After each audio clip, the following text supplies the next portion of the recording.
To one of our leading stories, the South African government saying it will engage the United States President Donald Trump's administration on the recently signed Land Expropriation Act.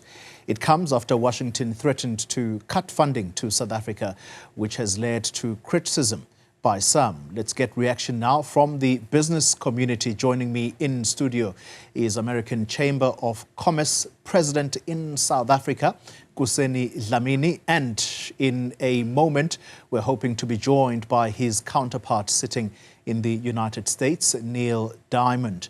Let's kick off the conversation here in studio. Mr. Dlamini, good evening to you and thank you very much for your time. Good evening, Kuseni, to you and your viewers. It's great to be here. What's your reaction to what President Trump is threatening here? It is a call to action for us to communicate that much better, to take charge of the messaging from South Africa. Each time we come with new policies, new laws, we need to build a strategy and a campaign around making sure that significant and important and material stakeholders, such as trading partners like the US, the EU, in the Far East and China, they have a better understanding. That is key to us being able clearly to attract and retain foreign direct investment. Yeah. And I think what we're seeing here is the effect of misinformation, certain narratives that have been propagated, have been fed to the White House. And I think for me, we can turn a negative situation into a positive by using this as an opportunity for us to reset our engagement with the US and use this as an opportunity to communicate, to clarify, to connect, and to engage strategically with a view to build strategic relationships that will work for South Africa in the medium to long term. Previously, we've touched on this matter of engagement. We'll get to that in a moment. If this were to come true, this threat, what would the impact be? We've heard that the assistance that comes from the US accounts for 17% of our, it comes to PEPFAR, of our HIV/AIDS program. Yeah. So if we look at the impact when it comes to funding, it is not significant, but the significance is in the signaling, the symbolism of the White House and of President Trump making the threats that he's made. But also let's be careful not to over-exaggerate the threat. This is not an executive order. This was a tweet. It's not equivalent to what he did in Colombia, where he imposed tariffs when the Colombian president did not allow Colombian refugees to land in Bogota on a US plane. This is not the same as the tariffs that President Trump is imposing on Canada, Mexico, China, and is threatening to impose tariffs to the EU. So we have a golden opportunity to really use this moment to be able to reach out and engage effectively. I'm going to get into the nuts and bolts of what really needs to be done here. You've spoken about communication. How well does South Africa need to communicate with another government on a policy change or a policy introduction? Because this does require time for you to engage with the content. Is that perhaps a fair way of trying to appease a fellow government sitting somewhere else in the world? That's a great point that you're raising. I think, in my view, communication is not an event. It's a long-term marathon. We have got to do it on an ongoing basis. And it's not just communicating to one stakeholder, being the US government. You have to communicate to the investor community in the US, communicate to Wall Street, communicate to the media, civil society, official channels, unofficial channels, stakeholders that have direct and indirect influence in Washington, D.C., build those channels and use all of them. And that is something that we have to learn to do on a day-to-day basis as part and parcel of running our economy and running our society. And it's something that our government has got to lead the charge. Yeah. Sometimes it's disappointing when you see a major issue coming up and you hear different voices from within government. hear different cabinet ministers saying different things, or different leaders from the political establishment saying different things. Of course, you must have many voices, but on strategic national issues of national economic importance and strategic importance, such as these, you sort of want the message to be similar. It may be many voices, one message, promoting the national interest of South Africa. Kuseni Dlamini, your counterpart in the United States, Neil Diamond, is also joining us. We can both look at him on the screen. Neil Diamond, good evening to you. Our time. Welcome to this conversation.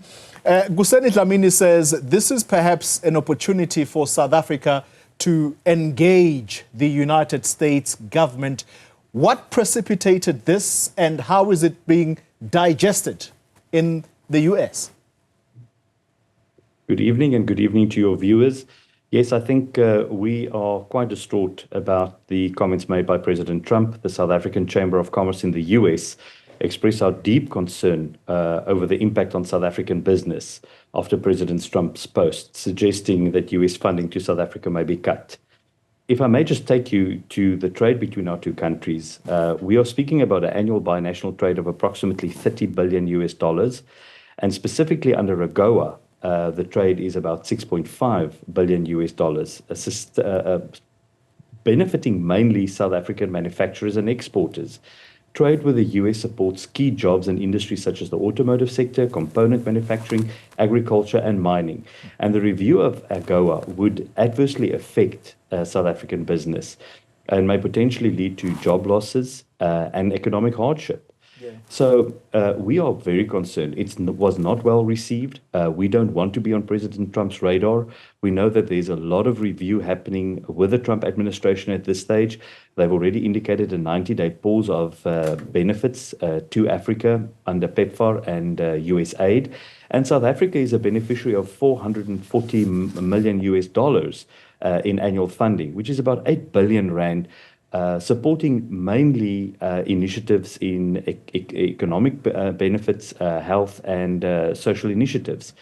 So without that money, we definitely see our people having some hardships. And we'd like to ensure that our voice is heard, that we can bring the factual truth and information to the White House and to the Hill so that they can make decisions based on facts and not on media reports. That's such an important point you've just made. Before we come to it, though, you mentioned the mining sector. The Minister of Mines in South Africa, Gwede Mantashe, saying today that if the United States is going to react in this way or make threats in this way, then perhaps we are going to have to withhold our minerals as some kind of bargaining chip.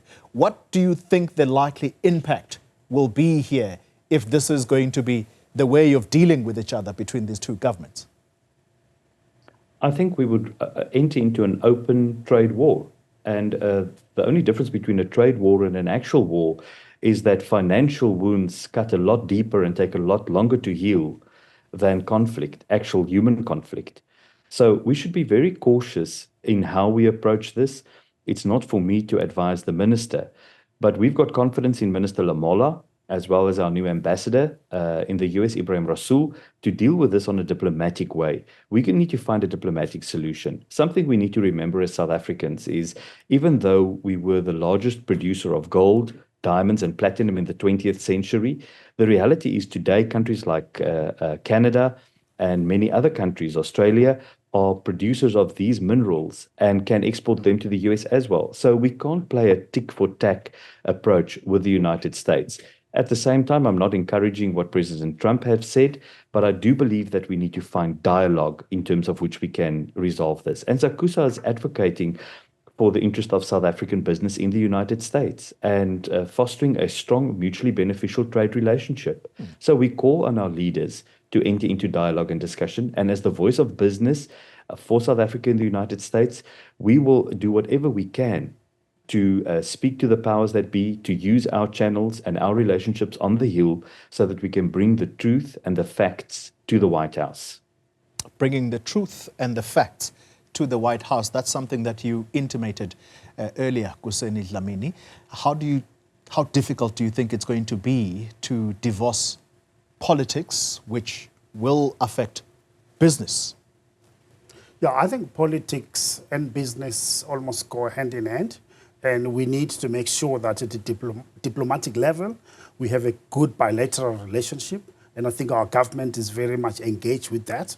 I think Minister Lamola said it well when he said that this is an opportunity that will hopefully demonstrate South Africa's commitment to its democratic ideals and commitment to good governance in how the issue of land expropriation is required. And I think President Ramaphosa also made a very important point when he argued that this is actually not a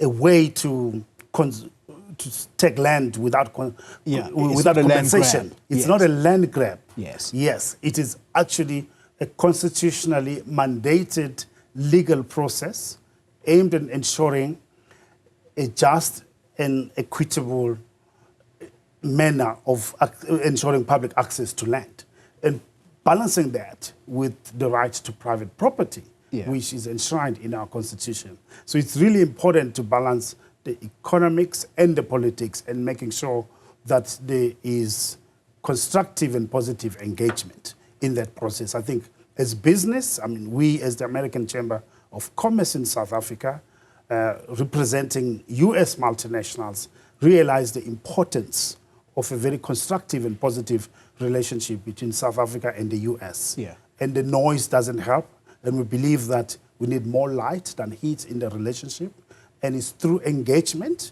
diplomatically and otherwise, that we can be able to get our countries to work together. The US, I would like to argue, needs South Africa as much as South Africa needs the US. And there is a lot that the countries can and must do together in order to benefit both nations. Neil Diamond, let's give you the last and final word.